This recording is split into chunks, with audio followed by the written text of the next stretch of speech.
Magandang umaga mga kamitsu. Pag-usapan natin ang ating 7-seater SUV GT variant ng Destinator. 1.5 liters turbocharged gasoline engine. Naka daytime running light, projector headlamp at LED fog lamps. Pagdating naman sa ating front grille, naka-acrylic design na siya with inner honeycomb pattern.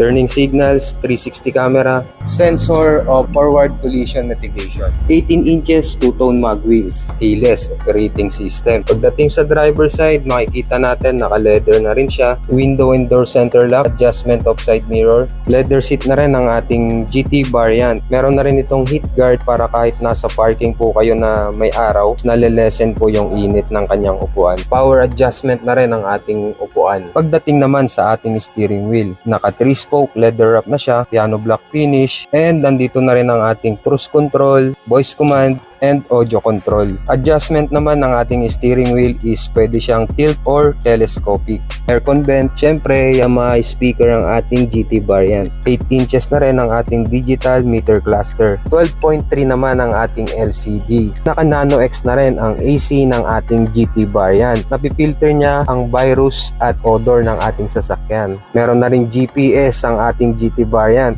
Aircon vent, hazard, ang cigarette plug dito, USB port, Type-C and Type-A. Meron din tayong wireless charging dito. CVT transmission, electric power parking brake, at syempre ang ating GT variant ay mayroong 5 drive modes. Normal mode, gravel, mud, wet, and ang pinakabago is ang tarmac mode. Meron din tayong 2 cup holders dito, center console box, meron din itong cooling system. Pwede mo itong i-open at pwede mo rin siyang i-off. Rear camera, adjustment natin sa ating panoramic sunroof. May switch tayo ng ilaw dito, vanity mirror dito sa driver side, meron ding vanity mirror and sunshade dito sa passenger side. Naka-leather na rin ang ating dashboard. Siyempre, ang ating panoramic sunroof. Ang ground clearance nito is nasa 214mm. Pasok tayo sa ating second row.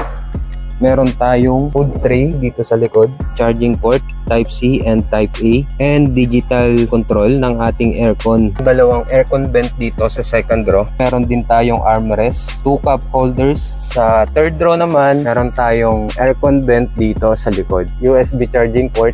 Meron din tayong cup holders, lagayan ng cellphone, both sides. So ang ating tail lights is naka-LED na rin, may daytime running light, brake light sa ating spoiler. Then ang ating GT variant is power tailgate na rin siya and kick assist. Dito sa passenger side, meron tayo ditong under seat tray at syempre glove box. Sa GT variant is meron tayong 6 airbags. Promo naman natin ngayon sa GT